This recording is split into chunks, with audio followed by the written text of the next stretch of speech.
Olá pessoas, tudo bem com vocês? Meu nome é Edmilson, eu sou psicólogo e também sou mestre em Ciências do Comportamento. Esse vídeo aqui é uma primeira aula de um curso de Psicologia e Educação, no qual a gente vai falar um pouco sobre algumas concepções históricas e filosóficas sobre a educação, tá? Esse vídeo aqui vai ser dividido em três partes, sendo que essa aqui é a parte 1, onde a gente vai falar um pouco sobre a educação na filosofia antiga. Dois filósofos que foram extremamente expoentes, né, na filosofia antiga é Platão e Sócrates. Começando a falar um pouco aqui sobre o Sócrates, então, ele é um filósofo que atuou na cidade de Atenas. Ele é considerado o pai da filosofia ocidental. Ele é tão importante, mas tão importante para a história da filosofia, que basicamente existe, né, nos livros de história da psicologia, uma separação entre uma filosofia que acontece antes do Sócrates, que é chamada de filosofia pré-socrática, que essa filosofia tinha uma perspectiva muito mais cosmológica de investigação e reflexão em relação aos fenômenos do mundo, e uma filosofia depois de Sócrates, né, que é chamada de filosofia pós-socrática, onde questões que são mais humanas, né, começam a ser investigadas e pensadas, como questões relacionadas à ética, moral, justiça, entre outras coisas, né? Essa perspectiva nova da filosofia ficou conhecida como filosofia antropológica, né? O movimento antropológico da filosofia. Onde aqui, né, o Sócrates ele começa a trazer justamente essas questões, né, centradas muito mais na ética, na virtude, né, e questionando conceitos que são muito mais humanos, né, como por exemplo a justiça, o bem e o mal, entre algumas outras coisas. O Sócrates, né, ele era basicamente o mestre do Platão, e uma característica muito importante em relação a ele é basicamente que ele não escrevia as suas reflexões. Então, a base da filosofia do Sócrates, né, o que a gente chama, né, de método socrático ou diálogo ou questionamento socrático, no qual, para ele poder construir e passar conhecimentos adiante, basicamente ele utilizava do diálogo. Então ele andava pela cidade de Atenas, conversando com as outras pessoas, perguntando sobre as outras pessoas em relação a alguns conceitos que elas conseguiam, né, e a partir desse diálogo que ele tinha com essas outras pessoas, ele pregava a filosofia dele, tá? O método socrático, o diálogo socrático, ele é basicamente esse método para poder construir e estabelecer um determinado tipo de conhecimento, um determinado tipo de reflexão filosófica. E ele pode ser dividido, né, e investigado ali a partir de 4 passos ou 4 etapas principais. A primeira seria a exortação, que é basicamente quando Sócrates chegava e convidava as pessoas para poder debater sobre ideias e conceitos da sua filosofia. A segunda seria a indagação, né? Onde ele fazia um questionamento para poder entender o pensamento dos outros, como por exemplo, ele podia chegar na pessoa e perguntar o que você entende como justiça, né? A pessoa ia manifestar uma resposta para ele em relação ao que ela entendia que era justiça. E a partir disso, a gente entra aqui na terceira etapa, né, o terceiro passo desse método, que seria a ironia socrática. Então, o Sócrates ele é uma pessoa muito sagaz, né? E a partir do que a pessoa falava para ele em relação ao seu questionamento inicial, ele buscava encontrar ali pontos que eram contraditórios no discurso do outro. E a partir desses pontos contraditórios, ele começava a fazer uma série de questionamentos, né, para essa pessoa começar a refletir em relação à concepção daquele conceito que ela tinha. E a partir dessa reflexão, essa pessoa ela poderia começar a entender de uma nova forma, de uma nova perspectiva, aquele conceito. Ou seja, ela poderia criar uma nova representação em relação, por exemplo, ao que era a justiça, a partir desses questionamentos do Sócrates, que eram questionamentos muito bem acertados ali, muito certeiros ali, que quebrava o argumento da pessoa, né? Quebrava a pessoa ali e a pessoa começava a se questionar de fato se o que ela entendia, por exemplo, como o que era justiça, de fato representava uma justiça. Né? Isso aqui também é uma base em relação à lógica operacional, à lógica formal. Né? Então, encontrar, né, pontos contraditórios dentro de determinados argumentos, né? Que é uma base da filosofia. E por último, né, o quarto passo, a quarta etapa desse método socrático seria a maiêutica, onde o Sócrates convidava a pessoa, né, a chegar ali a ter novas conclusões, né, em relação àquele conceito, e a pessoa, né, ela chegava a essas novas conclusões por si só, né? Então, através desses questionamentos baseados nessa ironia, né, essa pessoa ela começava a refletir em relação a esses conceitos que ela tinha pré-determinado, né, e ela começava a chegar a um novo consenso em relação ao que ela entendia em relação àquele conceito que estava sendo discutido. Né? Então, esse aqui é basicamente um resumo, né, uma separação em relação a como que funcionava, né, essa base filosófica do Sócrates, né?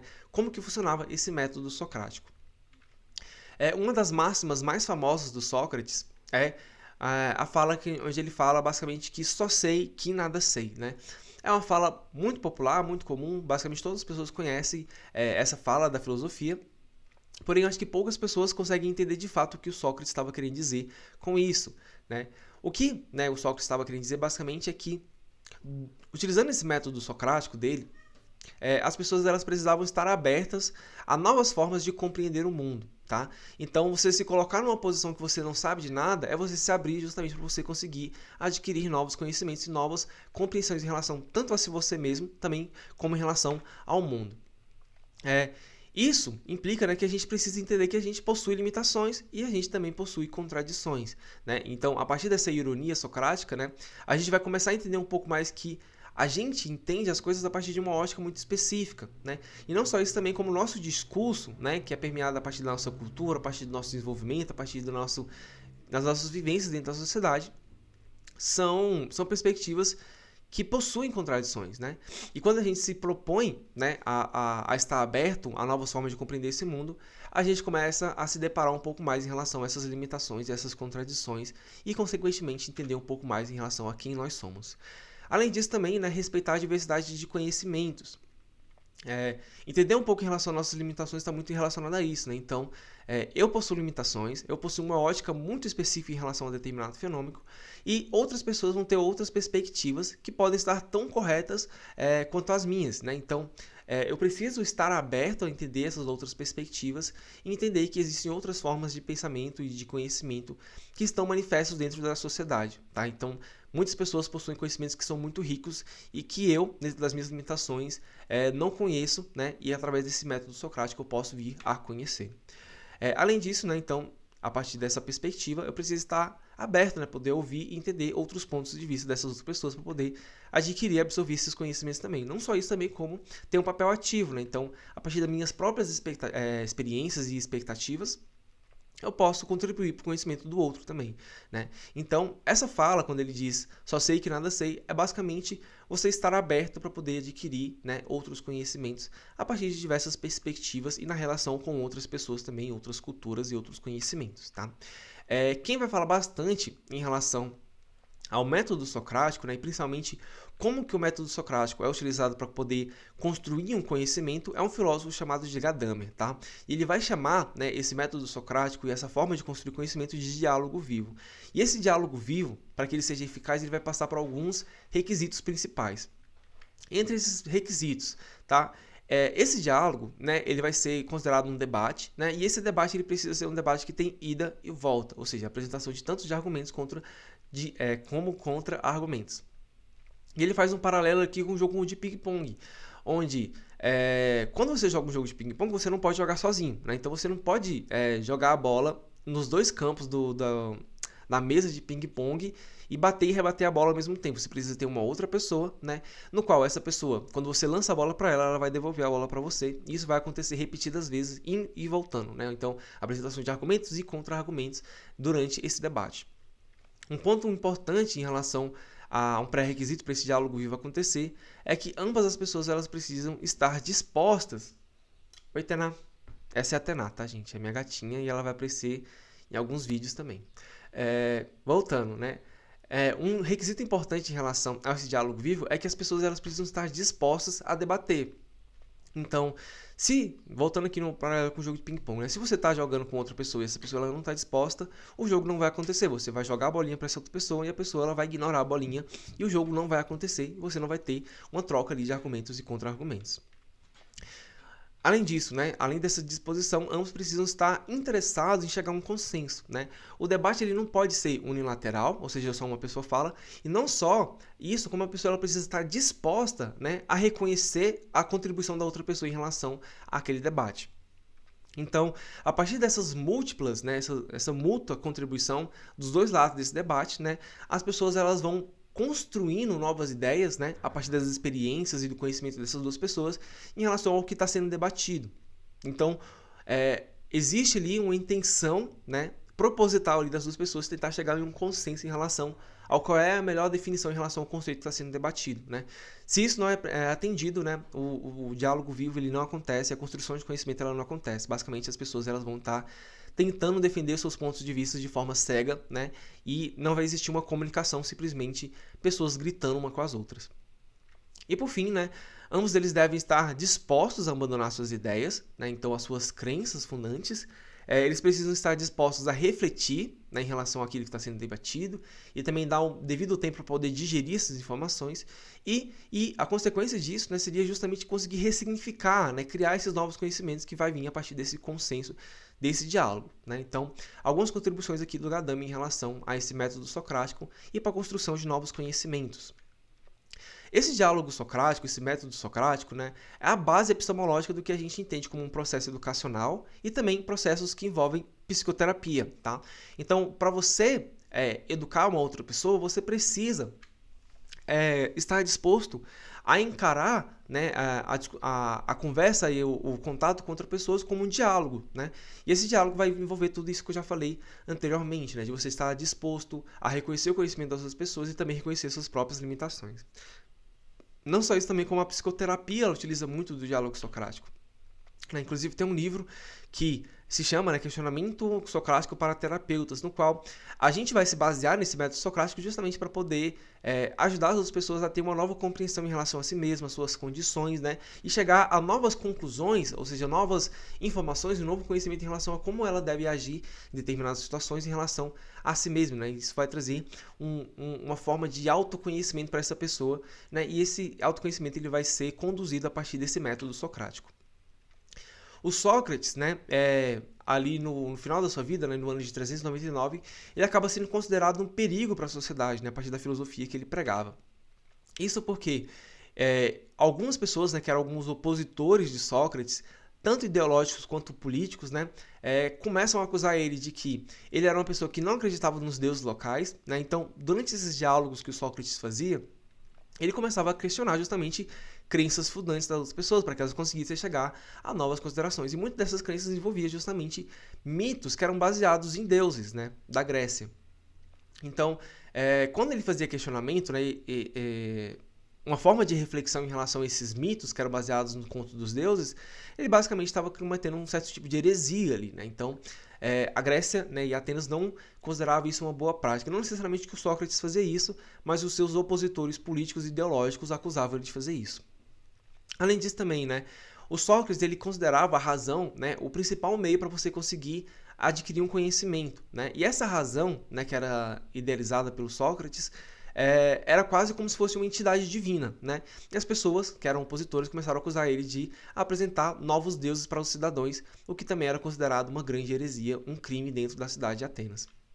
E por fim, né, como ele era uma pessoa que estava sempre disposta a conversar com outras pessoas também, e isso acabou atraindo, né, para ele muitos seguidores, né, principalmente pessoas mais jovens ali, né, ele começou a ser acusado também de corromper a juventude ateniense a partir dessas acusações. Né, então, de acreditar em novos deuses, de apresentar novos deuses, né, e de estar apresentando formas de questionamento em relação ao funcionamento social daquela sociedade ali, que não agradava, né, grande parte da população mais conservadora daquela sociedade. E diante disso, né, em 399 a.C., o Sócrates ele é condenado à morte. Não, na verdade, ele não é condenado especificamente à morte. Tá? A acusação dele é uma acusação gravíssima, mas, porém, a condenação que ele recebe basicamente seria duas opções que ele deveria escolher. Né, que seria basicamente cortar a sua língua, né, para que ele parasse de influenciar as outras pessoas e falar coisas que não eram bem-vindas naquela sociedade. Ou ele deveria ser exilado de Atenas, né, ir para outro lugar, e ele deveria renunciar à sua filosofia. Né? Diante dessas duas escolhas, o Sócrates ele prefere a morte. Né? Para ele era basicamente pior do que a morte ele abandonar a sua compreensão em relação ao mundo, a sua filosofia. Né?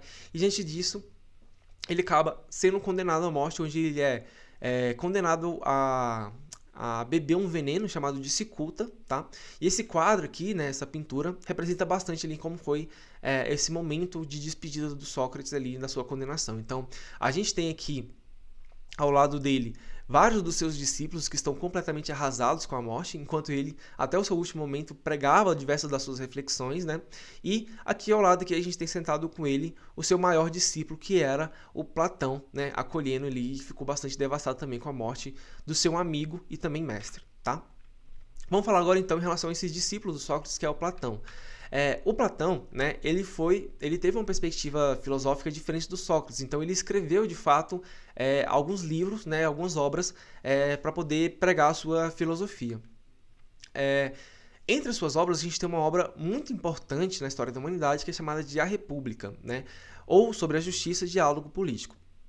Esse livro aqui é um livro que, embora ele tenha sido escrito há muitos e muitos anos atrás, né, ele é um livro extremamente contemporâneo, onde o Platão ele vai basicamente questionar, né, a partir desse livro aqui, qual seria o ideal, né, de uma cidade ideal, né, e justa na concepção dele, tá?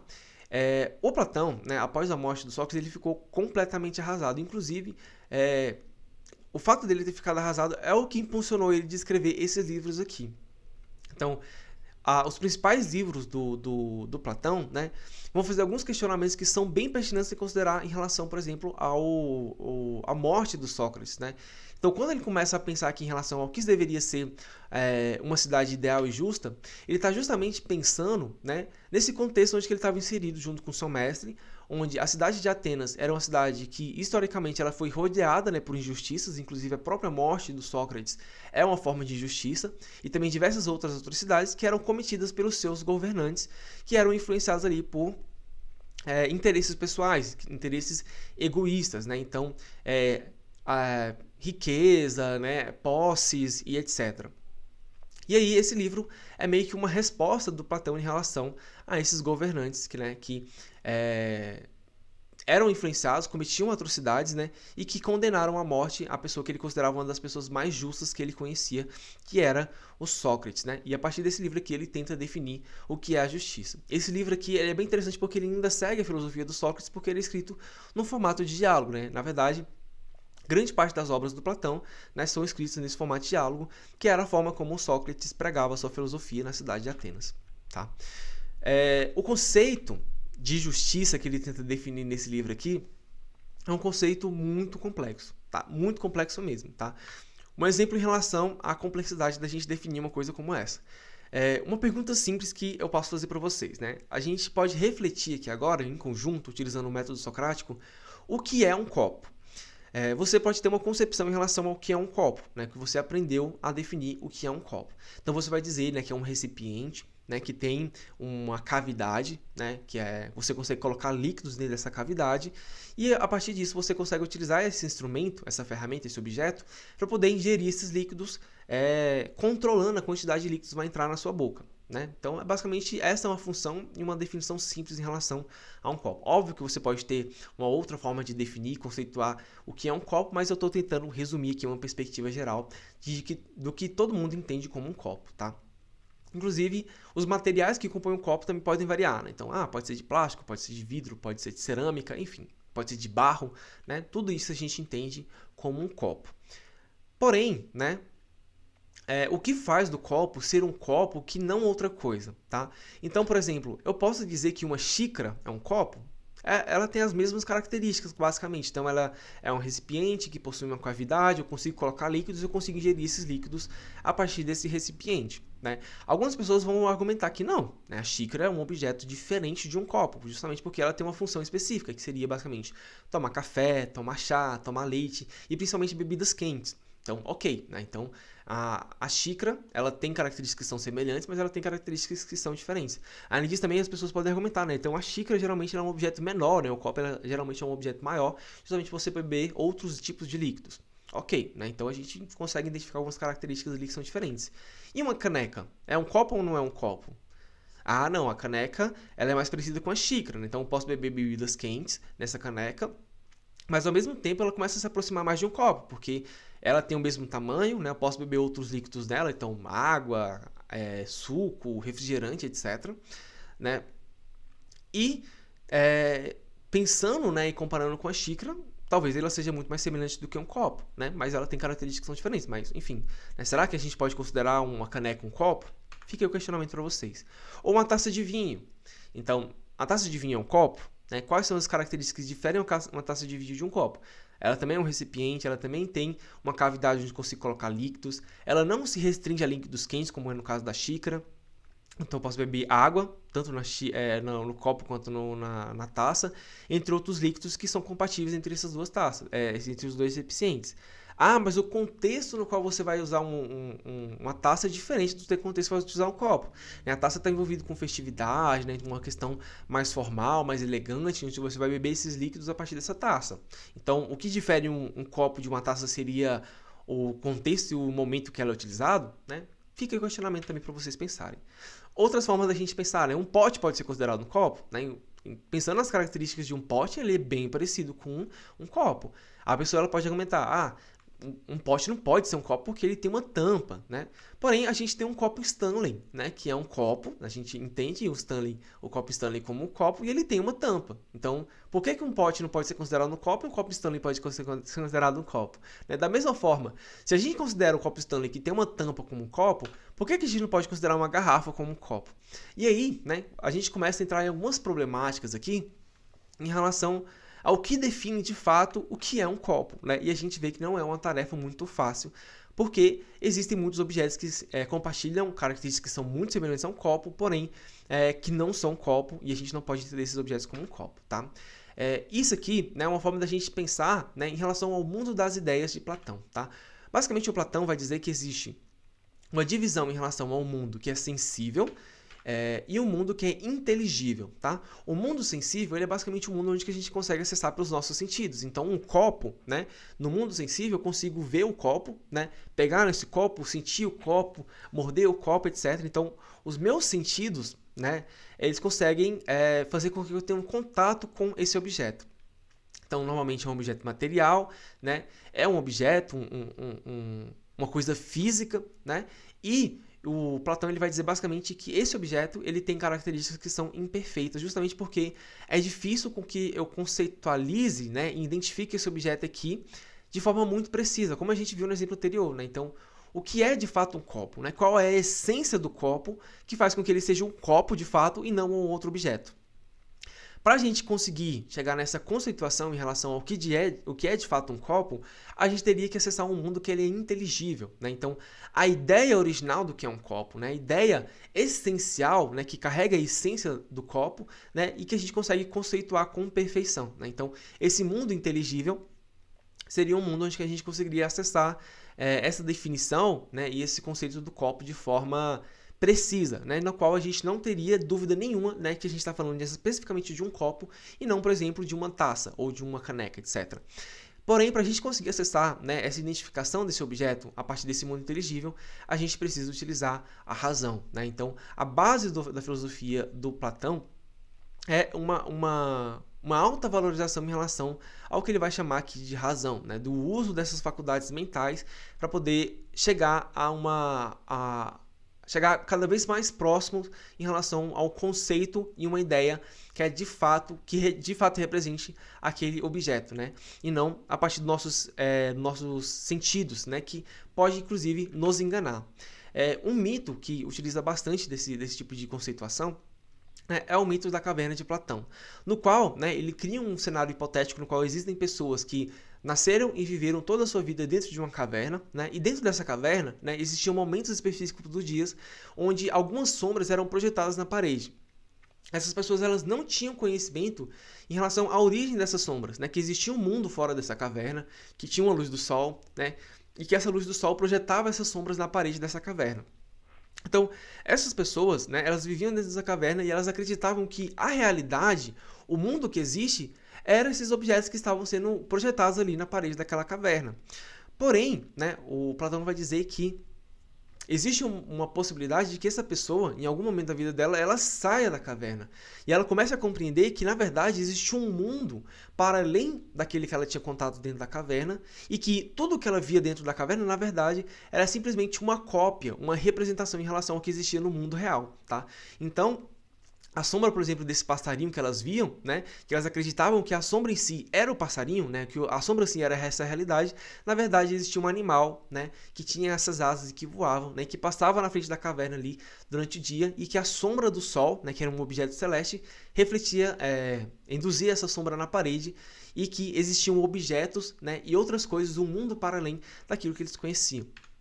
Então, nessa perspectiva desse mito da caverna do Platão, basicamente, a nossa compreensão em relação ao mundo, né, pode estar enganada. A gente pode ser as pessoas que estão dentro dessa caverna, e o que a gente entende como a realidade à nossa volta seria justamente essas sombras que estão sendo projetadas, sendo que existe um objeto original, né, que está sendo projetado essa sombra, a gente não tem conhecimento em relação a ele. Esse objeto, né, que a gente experimenta, né, que seria basicamente quando a gente está dentro da caverna, é um produto imperfeito, né, uma ideia que a gente criou, né, a partir do que a gente estava experimentando com os nossos sentidos. E o conceito verdadeiro, né, ou seja, para a gente conseguir acessar, né, o objeto verdadeiramente, a gente precisa sair da caverna, ou seja, a gente precisa utilizar a nossa razão e acessar esse mundo inteligível para poder acessar esse conceito, na verdade, como ele é, a sua essência original, tá? Um exemplo aqui em relação ao que o Platão está querendo dizer, tá? Essas imagens aqui, né, eu posso garantir para vocês que elas são imagens estáticas, tá? Porém, se você olha para elas, né, principalmente quando você transita a sua visão de uma imagem para outra, você vai começar a ver como se essas imagens elas estivessem se movendo. Isso aqui acontece porque o nosso sistema visual ele tem um funcionamento específico, né, no qual imagens como essa daqui vão criar uma ilusão perceptual de que esses objetos eles estão se movendo, sendo que, na verdade, né, em essência, esses objetos aqui são objetos completamente estáticos. Porém, a representação mental que eu crio em relação a esses objetos é que são objetos que estão se movendo. Tá? Então, os meus sentidos, né, o meu sistema cognitivo, ele está criando uma coisa que não corresponde com a realidade, que não é o objeto verdadeiro. Um outro exemplo são essas pinturas aqui, né, que são chamadas de pinturas ambíguas. Quando você olha em um primeiro momento, você vai ver a figura de dois homens. Porém, quando você começa a olhar com mais cuidado, com mais especificidade, você vai ver que tem todo um contexto ali, um universo por trás dessas pinturas. Então, existem objetos que estão por trás ali que não são homens, tá? E que o meu cérebro, né, quando ele olha esse conjunto de objetos juntos, né, a partir desse conjunto e da disposição desses objetos, ele cria uma outra representação, né, que seria basicamente a imagem desse homem. Mas que, na verdade, essas pinturas aqui, elas carregam uma essência que é diferente, que é uma representação diferente daquilo que eu estou percebendo quando eu olho superficialmente para essas figuras. Um outro exemplo em relação a isso é o efeito da pareidolia, né, o fenômeno da pareidolia. Então, o nosso cérebro, né, durante muitos e muitos anos, durante a nossa evolução, ele foi treinado para poder reconhecer expressões faciais, né, rostos humanos e também expressões de outros animais. Então, as faces dos outros animais e como de nós humanos, eles seguem alguns padrões, né? Então a gente tem olhos, nariz e boca. E esses componentes da face, né, eles acabam expressando algumas reações pra gente. E quando a gente olha alguns objetos, né, a gente acaba identificando esses padrões, né? Então, quando a gente olha para esse aparelho aqui, parece que ele tem dois olhos, né, um nariz e uma boca. Essas tomadas também parecem, né? Não só como elas parecem ter, como elas parecem estar expressando um certo tipo de expressão emocional. Essa tomada aqui, por exemplo, ela parece que ela está com medo. Essa xícara aqui de café, parece que ela tem um rosto aqui de uma pessoa feliz, né, por exemplo, né? Como também esses outros objetos aqui que também apresentam padrões que se semelham a faces. A gente reconhece esses padrões como faces e a gente começa a extrair informações que não existem, né? De que essa xícara de café aqui, ela tá feliz, por exemplo, né? E essa é uma informação equivocada, né? Então, ou seja, o nosso sistema cognitivo, ele tá reconhecendo um padrão, né, tirando informação desse padrão que não existe, né? A mesma coisa como essas imagens aqui que representam objetos que passam a ideia de que tem uma outra coisa aqui por trás. Então essas nuvens aqui parecem um cavalo, por exemplo, né? Esses arbustos aqui, essa árvore aqui, parece ter um homem sendo crucificado, talvez até Jesus Cristo, se você tiver um viés religioso, né? Essa imagem da lua aqui, que é uma imagem muito famosa, agora eu não sei se é da lua ou de Marte, mas enfim, essa imagem aqui, que era muito famosa, né? Muitas pessoas acreditavam que era um rosto de uma pessoa que estava aqui, presa no chão, né? Sendo que é só basicamente um conjunto de pedras que, refletidas às luzes aqui, parece que tem um rosto aqui, ou esse conjunto de rochas aqui que parece que tem um animal aqui, né? Então, a gente olha para algumas coisas a partir dos nossos sentidos e a gente extrai sentidos que não correspondem com a realidade, que não correspondem com a essência desse objeto, tá? Um filme, né, que fala bastante em relação... Não fala bastante, né, mas faz uma alegoria em relação a esse mito da caverna de Platão, é o filme do Matrix, né? Onde, em um determinado momento, né, o protagonista desse filme ele é colocado na escolha de escolher se ele vai viver nesse mundo recheado de ilusões, né, que ele acreditava ser a realidade final, né, que ele vivia. Porém, ele tem a opção de acessar o mundo, na verdade, como ele de fato é, né, que seria quando ele tomasse essa pílula vermelha. E aí, né, existe um mundo, né, que está para além dos sentidos dele, que representa uma realidade que é completamente diferente daquilo que ele conheceu durante toda a sua vida, né, que seria a realidade que ele estaria dentro de uma simulação de computador controlada por máquina, que seria a Matrix. Filme muito bom, recomendo muito aí para quem não assistiu, tá? Até o 3, porque o 4 é horrível. Então, né, pensando nessa questão dessas reflexões do Platão, para conceituar um copo, né, a gente tem esse nível de dificuldade. Imagine para conceituar um conceito extremamente complexo como a justiça, bom ou mal, amor, né? É muito, muito difícil, tá? Então, a razão para o Platão, ela tem um poder de reflexão que dá clareza em relação a essa consciência para a gente, em relação ao que realmente existe, o que realmente não existe, e permite que a gente consiga analisar, né, mais precisamente todos esses atos que acontecem na nossa volta, né? Todos esses fenômenos que acontecem na nossa volta. E para a gente conseguir utilizar a razão, né, ou seja, para a gente conseguir utilizar a razão para acessar esses conceitos da forma como elas são, a gente precisa passar por uma educação, né? A gente precisa passar por um processo formativo, que é um processo formativo para a gente conseguir alcançar, né, uma posição filosófica, né, um conhecimento filosófico. E aqui retorna uma das máximas, né, do Sócrates, né, que seria o conhecer-te a ti mesmo. Então, a partir desse processo educacional, a partir desse processo de aquisição de conhecimento, a gente conseguiria utilizar a razão, né, e a partir da razão, né, a gente teria uma maior compreensão em relação às nossas próprias limitações e também em relação às nossas próprias potencialidades, né? Então, a educação tem um papel fundamental, né, na filosofia platônica e também na filosofia socrática. Então, a partir dessa máxima, né, de conhecer-se a ti mesmo, a gente começa a entender um pouco mais em relação a como que a gente interage com o mundo ao nosso redor, né? Qual é o papel, por exemplo, do dinheiro na nossa vida? Qual é o papel das nossas relações amorosas? Qual é o papel dos nossos bens materiais, da nossa casa, do nosso carro, das nossas relações amorosas, não só amorosas, né, como relações sociais, amizades, comportamentos altruístas, por exemplo? Qual é a importância, por exemplo, da gente estar em um ambiente familiar, qual a importância dos estudos da nossa vida. Então, a gente começa a atribuir outras compreensões em relação a todos esses fenômenos, porque a gente começa a compreender eles de fato, e não só isso, como a gente consegue compreender como que esses objetos, né, esses fenômenos, implicam na minha existência, implicam no meu bem-estar, etc. Então, ter uma compreensão em relação a você mesmo, né, a partir dessa máxima do Sócrates, é você se tornar um verdadeiro filósofo, né, você entender um pouco mais em relação a como as coisas podem te influenciar, te enganar, e você conseguir se aproximar cada vez mais de conceitos que são mais verdadeiros, né? Isso também vale, né, para a questão da educação. Então, se você passa por essa educação para você conhecer você melhor, né, você passa a viver melhor consigo mesmo. Não só isso, também como o processo psicoterápico também é baseado nisso. Então, você se conhece melhor em relação a como as coisas te afetam, né, e você consegue viver melhor consigo mesmo a partir desse conhecimento, que você vai ter um entendimento melhor em relação a como as coisas podem te influenciar, seja positivamente, seja negativamente na sua vida, tá bom? Então, né, voltando aqui em relação à obra da República do Platão, uma forma que ele encontra para poder criar uma cidade ideal e justa, né, seria justamente que, ao invés da gente ter governantes que poderiam ser influenciados por interesses pessoais, né, a gente ter uma cidade, né, que seria governada por pensadores altruístas, né, que seriam os filósofos. Esses filósofos, eles seriam justamente os responsáveis por construir, né, essa cidade ideal e justa, e essas pessoas, né, que teriam um autoconhecimento em relação a si mesmo, como também em relação a todos os fenômenos que envolvem, né, a existência humana, não seriam influenciados por essas questões pessoais, desses interesses pessoais e egoístas que causam, né, essas injustiças e fazem com que aconteçam essas atrocidades dentro da cidade. Tá? E aí, né, a importância do conceito de educação dentro da obra do Platão, né? Então, para que a gente consiga chegar nesse status de governante filósofo, né, a gente precisa estar, primeiro, em uma busca constante por conhecimento, né, que é uma característica filosófica.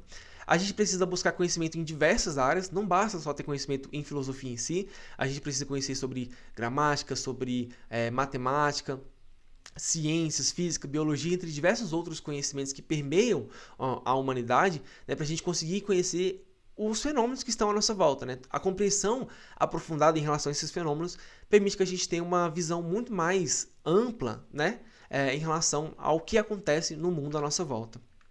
Para isso, a gente precisa fugir da não-razão, né? E a gente precisa acessar esse mundo inteligível, né? E para isso, a gente precisa ter um conhecimento maior em relação a nós mesmos, em relação também ao mundo à nossa volta, né? Isso envolve também uma fuga, né? Uma abdicação em relação aos nossos prazeres carnais, né? Esses prazeres carnais aqui também podem ser traduzidos em relação a confiar demais em relação aos nossos sentidos, aos nossos instintos, né? Isso, né, traz uma concepção do mundo que pode estar errada. E para isso a gente precisa buscar os nossos prazeres espirituais, né, que seria justamente essa busca pelo conhecimento e do uso da razão para acessar as coisas como de fato elas são, né? Isso vai dar para a gente um papel, né, um status de consciência plena em relação ao nosso papel na sociedade. Não só isso, não, o nosso papel, a nossa responsabilidade com a gente mesmo, conosco, enfim, tá? Como que a gente, né, entende a nós mesmos e o nosso papel dentro da sociedade, ok? Essa aqui foi a aula então, tá? Então o papel da educação para Platão é um papel muito importante e na próxima aula, na segunda parte dessa aula, que a gente vai falar um pouco sobre a educação na perspectiva de Rousseau, tá? Muito obrigado se você assistiu o vídeo até aqui, valeu, falou e até mais!